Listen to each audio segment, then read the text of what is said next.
আল্লাহর নবী হযরত ইব্রাহিম আলাইহিস সালাম তখন তার সত্তাকে খুঁজে পেয়েছেন। তিনি বুঝতে পেরেছেন কে তার সত্তা, কে তার সৃষ্টিকর্তা এবং কে তার রব। তিনি আরো বুঝতে পেরেছেন এই আসমান ও জমিন কে সৃষ্টি করেছেন। তিনি বুঝতে পেরেছেন এই সমস্ত কিছুর মালিক একমাত্র আল্লাহ রাব্বুল আলামিন। কিন্তু হযরত ইব্রাহিম আলাইহিস সালাম এই সত্য বুঝার পরেও তিনি দেখলেন তার বাড়িতে সবচাইতে বড় মূর্তি পূজার আসর বসে। তার পিতা আজর মূর্তি পূজার ব্যবসায়ী এবং তিনি বিভিন্ন মানুষকে মূর্তি পূজা করার জন্য তার বাড়িতে ডেকে নিয়ে আসেন। তখন হযরত ইব্রাহিম আলাইহিস সালাম তাকে বললেন, ও আব্বাজান, আপনি কেন এই মূর্তিদের পূজা করেন যারা কথা বলতে পারে না, যারা খেতে পারে না, যারা নিজেদেরকে রক্ষা পর্যন্ত করতে পারে না? কেন আপনি তাদের পূজা ও ইবাদত অর্চনা করেন? তার চাইতে আপনি এদের পূজা ছেড়ে দিয়ে একমাত্র আল্লাহ রাব্বুল আলামিনের পূজা অর্চনা করুন। তখন আজর বলল, ওহে ইব্রাহিম, তুমি যে কথা বলেছো এই কথা যাতে ঘরেই থাকে, এই কথাগুলি যাতে বাইরের কেউ জানতে না পারে। তুমি আমাদের মূর্তিগুলিকে এভাবে গালিগালাজ করছো, এটা যদি অন্যান্য মানুষেরা জানতে পারে তাহলে তোমার জীবনে নেমে আসবে কঠিন বিপদ। অতএব সাবধান, তুমি আর কোনোদিন আমাদের মূর্তিগুলিকে গালিগালাজ করবে না। এই মূর্তিগুলির কারণেই আমরা এই পৃথিবীতে বেঁচে রয়েছি এবং তাদের কারণেই আমাদের খাবার ও অন্ন জুটে। ইব্রাহিম আলাইহিস সালাম এভাবে তার পিতা আজরকে নানা যুক্তি দিয়ে বুঝাতে চাইলেন যে মূর্তিগুলির কোনো ক্ষমতা নেই। কিন্তু তার পিতা আজর মূর্তিগুলির প্রেমে এতটাই আসক্ত ছিল যে তিনি ইব্রাহিম আলাইহিস সালামের কোনো কথাই বুঝতে চাচ্ছিলেন না। পরিশেষে ইব্রাহিম আলাইহিস সালাম ভাবলেন এই অজ্ঞ মানুষদেরকে বোঝানোর জন্য অন্য কোনো পদ্ধতি অবলম্বন করতে হবে। সেই যুগে বছরে একটি মেলা বসতো। সেই মেলায় সকল মানুষগুলির যাওয়া বাধ্যতামূলক ছিল। দেখতে দেখতে সেই মেলার দিন চলে আসলো। লোকজন সেই মেলায় যাওয়ার জন্য প্রস্তুতি নিতে লাগলো। ইব্রাহিম আলাইহিস সালামের পিতা আজরও সেই মেলায় যাওয়ার জন্য প্রস্তুতি নিল। প্রস্তুতি সম্পন্ন করে তিনি হযরত ইব্রাহিম আলাইহিস সালামকে বললেন, হে ইব্রাহিম, তুমিও আমার সাথে মেলায় চলো। ইব্রাহিম আলাইহিস সালাম জানতেন সেই মেলায় মূর্তি পূজা হয় এবং বিভিন্ন শিরকি কার্যক্রম হয়, তাই তিনি সেই মেলায় যেতে চাচ্ছিলেন না। কিন্তু এই কথাটি তিনি সরাসরি অস্বীকারও করতে পারছিলেন না। তাই তিনি বললেন, ও আব্বাজান, আমি মেলায় যেতে পারবো না, কারণ আমি অসুস্থ। অনেকেই মনে করতে পারেন হযরত ইব্রাহিম আলাইহিস সালাম এখানে মিথ্যা কথা বলেছেন। আসলে হযরত ইব্রাহিম আলাইহিস সালাম কোন রকমের মিথ্যা কথা বলেননি। মূলত তার সম্প্রদায়ের মূর্তি পূজা দেখে এবং আল্লাহর প্রতি তাদের বিমুখতা দেখে মানসিক দিক থেকে তিনি অসুস্থ হয়ে পড়েছিলেন, আর সেই অসুস্থতার কথাই তিনি বলেছিলেন। অতঃপর যখন হযরত ইব্রাহিম আলাইহিস সালামের সম্প্রদায়ের সকল লোকগুলি সেই মেলায় চলে গেল, ইব্রাহিম আলাইহিস সালাম তাদেরকে শিক্ষা দেওয়ার জন্য এটিকে একটি উপযুক্ত সুযোগ মনে করলেন। তাই তিনি তার হাতে একটি কুঠার নিয়ে মূর্তির ঘরে চলে গেলেন। মূর্তির ঘরে গিয়ে তিনি দেখতে পেলেন তার সম্প্রদায়ের লোকগুলি মূর্তিগুলিকে সুন্দর করে সাজিয়ে রেখেছে। নানা রকমের মূর্তি সেখানে সাজানো আছে। তিনি আরো একটি বিষয় লক্ষ্য করলেন, সবগুলি মূর্তি ছোট ছোট হলেও একটি মূর্তি বড় এবং সেই মূর্তির সামনে নানা রকমের বাহারি খাদ্য খাবার রাখা রয়েছে। তখন হযরত ইব্রাহিম আলাইহিস সালাম সেই মূর্তিগুলিকে লক্ষ্য করে বললেন, ও মূর্তিরা, তোমাদের যদি কোনো শক্তি থাকে অথবা তোমাদের যদি প্রাণ থাকে তাহলে তোমাদের সামনে যে খাদ্য খাবারগুলি রয়েছে এগুলি খাও না কেন? মূলত হযরত ইব্রাহিম আলাইহিস সালাম মূর্তিদেরকে লাঞ্ছিত করার জন্য এই কথা বলেছিলেন। আর নচেত তিনি ভালোভাবেই জানতেন তারা এই সকল কথা বুঝে না বা শুনে না। অতঃপর হযরত ইব্রাহিম আলাইহিস সালাম বললেন, ও মূর্তিরা, তোমরা শুনে রাখো, এখন আমি তোমাদের সকলকে গুঁড়ো গুঁড়ো করে টুকরো টুকরো করে ফেলবো। তোমাদের যদি শক্তি থাকে তাহলে আমার হাত থেকে নিজেদেরকে রক্ষা করে দেখাও। এই বলে হযরত ইব্রাহিম আলাইহিস সালাম সকল ছোট ছোট মূর্তিগুলিকে তার হাতের সেই কুঠার দিয়ে ভেঙে টুকরো টুকরো করে ফেললেন। অতঃপর বড় মূর্তিটির কাঁধে সেই কুড়ালটি লটকিয়ে রেখে তিনি সেখান থেকে বিদায় গ্রহণ করলেন।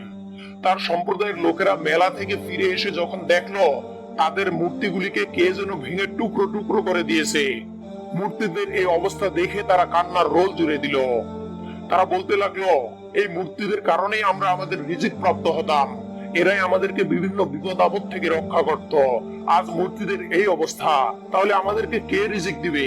কে আমাদেরকে বিপদ আপদ থেকে রক্ষা করবে? কে আমাদের মূর্তিদের সাথে এমন নির্মম আচরণ করলো? তাকে আমাদের পাকড়াও করতেই হবে, না হলে মূর্তিদের অভিশাপের কারণে আমরা কেউ রক্ষা পাবো না। এর মধ্যে কিছু লোক গিয়ে নমরুদের সৈন্যদেরকে খবর দিয়ে নিয়ে আসলো। বাদশাহ নমরুদের সৈন্যরা মূর্তিদের এই অবস্থা প্রত্যক্ষ করে অত্যন্ত রাগান্বিত হয়ে গেল। তারা জিজ্ঞাসা করলো, বলো তোমাদের মধ্যে থেকে কে এমন আছে যে এই কাজটি করতে পারে? এর মধ্যে কিছু লোক বলল, আমাদের সম্প্রদায়ে ইব্রাহিম নামের একটি যুবক রয়েছে। আমরা ইতিপূর্বে তাকে মূর্তিগুলির ব্যাপারে খারাপ কথা বলতে শুনেছি, আর ইব্রাহিম আমাদের সাথে মেলাতেও যায়নি। আমাদের মনে হয় সেই যুবকটি আমাদের মূর্তিগুলির সাথে এরূপ আচরণ করেছে। তখন তারা হযরত ইব্রাহিম আলাইহিস সালামকে ধরে নিয়ে আসলো। এরপর নমরুদের সৈন্যরা তাকে জিজ্ঞাসা করলো, হে ইব্রাহিম, বলো তুমি কি আমাদের মূর্তিদের সাথে এরূপ আচরণ করেছো? ইব্রাহিম আলাইহিস সালাম বললেন, আমাকে কেন আপনারা জিজ্ঞাসা করছেন? আপনারা কি দেখতে পাচ্ছেন না বড় মূর্তিটির ঘাড়ে কুড়াল লটকানো রয়েছে? আমার তো মনে হয় হিংসার কারণে সেই সকল মূর্তিগুলিকে ভেঙে দিয়েছে। কারণ তার হিংসা হচ্ছিল, সে বড় মূর্তি হওয়া সত্ত্বেও তোমাদের সকলের ইবাদত সে একা পাচ্ছিল না। এই হিংসার বশবর্তী হয়েই সম্ভবত সে সকল মূর্তিগুলিকে ভেঙে দিয়েছে। আর তার প্রমাণ এই যে তার ঘাড়ে কুঠার লটকানো রয়েছে। তখন সম্প্রদায়ের লোকেরা বলল, ও ইব্রাহিম, তুমি কেমন নির্বুধের মতো কথা বলছো? মূর্তিদের কি কোনো প্রাণ আছে যে তারা একে অপরের সাথে মারামারি করবে? তখন হযরত ইব্রাহিম আলাইহিস সালাম বললেন, ও আমার সম্প্রদায়ের লোকেরা, তোমরা ভেবে দেখো যে মূর্তিদের কোনো প্রাণ নেই, যারা একে অপরের সাথে মারামারি করতে পারে না, যারা তাদের সামনে রাখা খাবারগুলি পর্যন্ত খেতে পারে না, সেই মূর্তিগুলি কিভাবে তোমাদেরকে রিজিক দান করবে? আর সেই মূর্তিগুলি কিভাবে তোমাদেরকে বিপদ থেকে রক্ষা করবে? তারা তো নিজেরাই নিজেদের জীবন রক্ষা করতে সক্ষম হয়নি। ইব্রাহিম আলাইহিস সালামের এই যুক্তিপূর্ণ কথা শুনে তার সম্প্রদায়ের লোকেরা কোনো উত্তর দিতে পারল না। অতঃপর নমরুদের সৈন্যরা তাকে ধরে নমরুদের কাছে নিয়ে গেল। নমরুদের কাছে নিয়ে গিয়ে তারা বলল, জাহাপানা, এই যুবকটি আমাদের মূর্তিগুলিকে ভেঙে টুকরো টুকরো করে দিয়েছে। তখন নমরুদ হযরত ইব্রাহিম আলাইহিস সালামকে জিজ্ঞাসা করলো, ওহে ইব্রাহিম, সত্যিই কি তুমি আমাদের মূর্তিগুলিকে ভেঙেছো? ইব্রাহিম আলাইহিস সালাম বললেন, হ্যাঁ, আমি আমার সম্প্রদায়ের লোকদেরকে শিক্ষা দেওয়ার জন্য এই কাজ করেছি, যাতে তারা বুঝতে পারে এই মূর্তিগুলির কোনো ক্ষমতা নেই, বরং সকল ক্ষমতার উৎস হলেন আল্লাহ রাব্বুল আলামিন। তখন নমরুদ জিজ্ঞাসা করলো, আল্লাহ আবার কে? ইব্রাহিম আলাইহিস সালাম বললেন, আল্লাহ হলেন তিনি, যিনি সমগ্র কুল কায়নাত সৃষ্টি করেছেন এবং যিনি মৃতকে জীবিত করতে পারেন আর জীবিতকে মৃত করতে পারেন। তখন নমরুদ বলল, এ কাজ তো আমিও করতে পারি। আমি চাইলে জীবিতকে মৃত করতে পারি আর মৃতকে জীবিত করতে পারি। ইব্রাহিম আলাইহিস সালাম বললেন, সত্যি যদি তুমি এই কাজ করতে পারো তাহলে আমাকে প্রমাণ দেখাও। এরপরে নমরুদ তার সৈন্যদেরকে হুকুম দিল, যাও, তোমরা কারাগার থেকে দুজন মৃত্যুদণ্ডপ্রাপ্ত আসামিকে ধরে নিয়ে আসো। সৈন্যরা নমরুদের আদেশে কারাগার থেকে দুজন কয়েদিকে ধরে নিয়ে আসলো। অতঃপর নমরুদ হুকুম দিল, তোমরা একজন কয়েদের মাথা উড়িয়ে দাও। সঙ্গে সঙ্গে একজন কয়েদের মাথা উড়িয়ে দেওয়া হলো। অতঃপর সে হুকুম দিল, তোমরা অপরজনকে ছেড়ে দাও। নমরুদের হুকুমে মৃত্যুদণ্ডপ্রাপ্ত অপর কয়েদিকে ছেড়ে দেওয়া হলো। তখন নমরুদ হযরত ইব্রাহিম আলাইহিস সালামকে বলল, দেখো ইব্রাহিম, আমি চাইলে একজনকে জীবন দান করতে পারি আর চাইলে একজনকে মৃত্যু দান করতে পারি। আর তুমি জেনে রাখো, আমি হলাম সবচাইতে বড় খোদা। তখন নমরুদ বলল, আচ্ছা, এবার বলো তোমার খোদা কি করতে পারে? তখন হযরত ইব্রাহিম আলাইহিস সালাম বললেন, আমার খোদা সূর্যকে পূর্ব দিক থেকে উদিত করেন। তুমি যদি সত্যিই খোদা হয়ে থাকো তাহলে তুমি সূর্যকে পশ্চিম দিক থেকে উদিত করে দেখাও। ইব্রাহিম আলাইহিস সালামের এই কথা শুনে নমরুদ একেবারে নির্বাক হয়ে গেল। নমরুদ হযরত ইব্রাহিম আলাইহিস সালামের সাথে যুক্তিতে হেরে তাকে অন্য রকমের একটি শাস্তি দিতে চাইলো। অতঃপর নমরুদ তার সভাসদ বৃন্দকে ডেকে বলল, ইব্রাহিম নামের এই যুবকটি আমাদের মূর্তিগুলিকে ধ্বংস করেছে এবং সে আমাকে আল্লাহ বলে স্বীকার করতে চায় না। অতএব তাকে একটি কঠিন শাস্তি দিতে হবে। তোমরা বলো তাকে কিভাবে সেই শাস্তি দেওয়া যায়? উজিরদের মধ্যে কেউ বলল, আমরা তাকে দেশ থেকে বহিষ্কার করে দেই। আবার কেউ বলল, আমরা তার মাথা কেটে তাকে হত্যা করে ফেলি। কিন্তু এই পরামর্শ নমরুদের পছন্দ হলো না, কারণ সে চাচ্ছিল ইব্রাহিম আলাইহিস সালামকে এমন একটি দৃষ্টান্তমূলক শাস্তি দিবে যার মাধ্যমে পুরো মানুষগুলি শিক্ষা গ্রহণ করবে। তখন একজনে পরামর্শ দিল, বাদশা নামদার, আমরা তাকে অগ্নিকুণ্ডের মধ্যে ফেলে জ্বালিয়ে হত্যা করতে পারি। এতে সকল মানুষগুলি শিক্ষা গ্রহণ করবে যে নমরুদকে আল্লাহ বলে স্বীকার না করার শাস্তি কি। নমরুদের কাছে এই পরামর্শটি অত্যন্ত পছন্দ হলো। তখন সে হুকুম দিল, ইব্রাহিমকে প্রজ্বলিত করার জন্য বিশাল এক অগ্নিকুণ্ড তৈরি করো। সেই অগ্নিকুণ্ড এত বিশাল হবে যাতে সকল মানুষ তা দেখে শিক্ষা গ্রহণ করতে পারে। নমরুদের হুকুমে দেশের বিভিন্ন প্রান্ত থেকে হযরত ইব্রাহিম আলাইহিস সালামকে জ্বালানোর জন্য লাকড়ি সংগ্রহ করা শুরু হলো। এক বিশাল খোলা ময়দানে লাকড়ির এক বিশাল স্তূপ প্রস্তুত হয়ে গেল। অতঃপর সেই লাকড়িগুলিতে অগ্নি সংযোগ করা হলো। নমরুদের সেই অগ্নিকাণ্ড এতটাই বিশাল ও এতটাই ভয়াবহ ছিল, বর্ণিত আছে যে তার উপর দিয়ে 1 মাইল দূরত্ব পর্যন্ত কোনো পাখি উড়ে যেতে পারত না। অগ্নিকুণ্ডের এই বিশালত্বের কারণে নমরুদের সৈন্যরা একটি সমস্যায় পড়ে গেল। যেহেতু অগ্নিকুণ্ডের কাছে যাওয়া যাচ্ছিল না, তাই সমস্যা দাঁড়ালো যে ইব্রাহিমকে কিভাবে সেই অগ্নিকুণ্ডে নিক্ষেপ করা হবে। ইবলিস যখন দেখলো তার চেলারা একটি গুরুতর সমস্যায় পতিত হয়েছে, তখন সে এই সমস্যাটির সমাধান করানো নিজের জন্য একটি গুরুত্বপূর্ণ দায়িত্ব মনে করলো।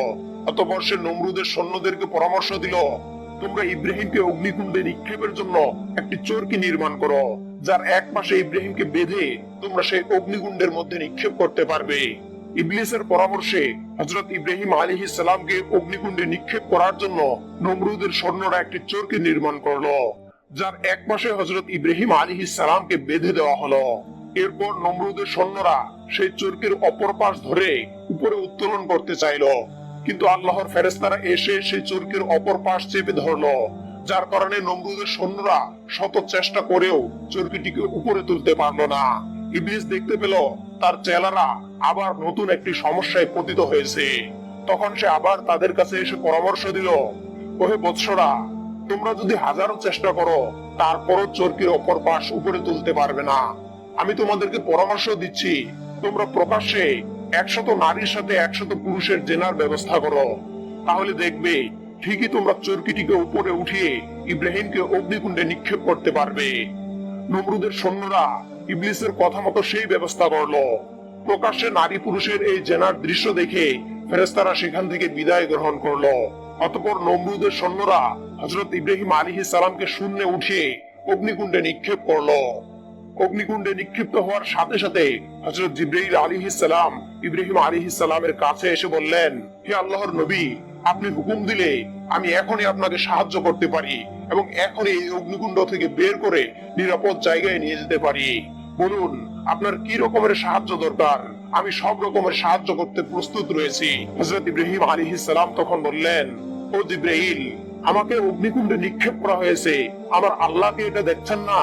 তাহলে আমি আমার আল্লাহর কাছে ব্যতীত কেন তোমার কাছে সাহায্য চাইবো? হযরত ইব্রাহিম আলাইহিস সালামের এই কথা শুনে জিবরাইল আলাইহিস সালাম একেবারে নির্বাক হয়ে গেলেন। তখন আল্লাহ রাব্বুল আলামিন আগুনকে হুকুম দিলেন, হে আগুন, তুমি ইব্রাহিমের জন্য ঠান্ডা এবং শান্তিদায়ক হয়ে যাও। খবরদার, তুমি যদি আমার ইব্রাহিমের একটি পশম প্রজ্বলিত করো, তাহলে কিয়ামতের দিন আমার শাস্তি থেকে তোমাকে কেউ রক্ষা করতে পারবে না। আল্লাহ রাব্বুল আলামিনের এই হুকুম শোনার সাথে সাথে হযরত ইব্রাহিম আলাইহিস সালামের জন্য আগুন একেবারে শান্তিদায়ক ও ঠান্ডা একটি জায়গায় পরিণত হলো। শুধু তাই নয়, আগুন নির্বাপিত হয়ে ইব্রাহিম আলাইহিস সালামের জন্য সেই অগ্নিকুণ্ড একটি ফুলের বাগানে পরিণত হলো। অতঃপর ফেরেশতা জিবরাইল আলাইহিস সালাম ইব্রাহিম আলাইহিস সালামের জন্য একটি বেহেশতের চেয়ার নিয়ে আসলো। হযরত ইব্রাহিম আলাইহিস সালাম সেই বেহেশতের চেয়ারে উপবেশন করলেন। এরপরে তাকে নানা রকমের বেহেশতের ফলমূল খেতে দেওয়া হলো। ইব্রাহিম আলাইহিস সালাম সেখানে বসে বেহেশতের ফলমূলগুলি ভক্ষণ করতে লাগলেন। ইব্রাহিম আলাইহিস সালাম বর্ণনা করেন, আমার জীবনের সবচাইতে আনন্দময় মুহূর্তটি ছিল সেই অগ্নিকুণ্ডের ভিতরে। আমি সেখানে বেহেশতের সুখ অনুভব করেছিলাম। নমরুদ যখন দেখলো ইব্রাহিম আলাইহিস সালাম অগ্নিকুণ্ডে নিক্ষিপ্ত হয়ে প্রজ্বলিত তো হলোই না, বরং অগ্নিকুণ্ড তার জন্য একটি ফুলের বাগানে পরিণত হলো, তখন সে ভাবতে লাগলো, মানুষ যদি এই দৃশ্য দেখে তাহলে আমার আল্লাহি ও খোদাই তো আর থাকবে না, সকলে ইব্রাহিমের খোদার উপর ঈমান এনে মুমিন হয়ে যাবে। তখন সে তার সৈন্যদেরকে নির্দেশ দিল, তোমরা ইব্রাহিমের উপর প্রস্তর নিক্ষেপ করতে থাকো। নমরুদের কথা মতো তার সৈন্যরা হযরত ইব্রাহিম আলাইহিস সালামের উপর পাথর নিক্ষেপ করতে লাগলো, কিন্তু আল্লাহর মহিমায় সেই পাথরগুলি ইব্রাহিম আলাইহিস সালামের গায়ে গিয়ে না পড়ে বরং সেগুলি ইব্রাহিম আলাইহিস সালামের মাথার উপর ভেসে থেকে তাকে ছায়া দিতে লাগলো। নমরুদের সাথে থেকে নমরুদের এক কন্যাও এই দৃশ্য দেখতে লাগলো। অতঃপর সে বুঝতে পারলো মূলত হযরত ইব্রাহিম আলাইহিস সালামের খোদাই সত্য খোদা আর নমরুদ হলো একজন মিথ্যা খোদা। তারপর সে চুপি চুপি হযরত ইব্রাহিম আলাইহিস সালামের কাছে গমন করলো। অতঃপর সে তার কাছে গিয়ে আরজ করলো, হে আল্লাহর নবী, আমি বুঝতে পেরেছি আপনার খোদাই সত্য খোদা আর আমার পিতা নমরুদ হলো মিথ্যা খোদা। অতএব আপনি আমাকে কালেমা পড়িয়ে মুসলমান বানিয়ে দিন। নমরুদের কন্যার এই আর্জি শুনে হযরত ইব্রাহিম আলাইহিস সালাম তাকে কালেমা পড়িয়ে মুসলমান বানিয়ে দিলেন। নমরুদ এই খবর জানতে পেরে অত্যন্ত ক্রোধান্বিত হয়ে গেল।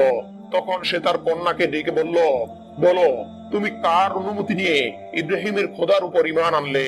নমরুদের কন্যা বলল, ও আব্বাজান, আপনি আপনার মিথ্যা খোদাইত্বের দাবি ছেড়ে দিয়ে একমাত্র আল্লাহর উপর ঈমান আনুন।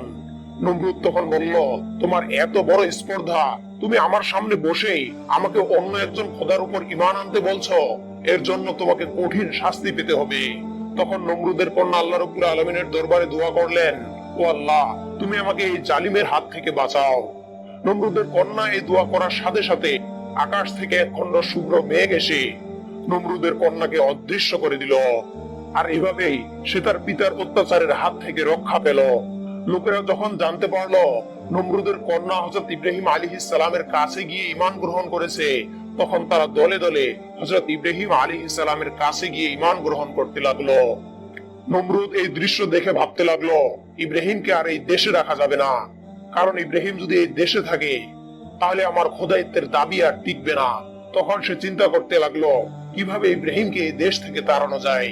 প্রিয় দর্শক, এই ছিল হযরত ইব্রাহিম আলাইহিস সালামকে অগ্নিকুণ্ডে নিক্ষেপের কাহিনী। আল্লাহ রাব্বুল আলামিন আমাদেরকে এই কাহিনী থেকে শিক্ষা লাভ করে তার খাঁটি বান্দা হওয়ার তৌফিক দান করুন। আমিন।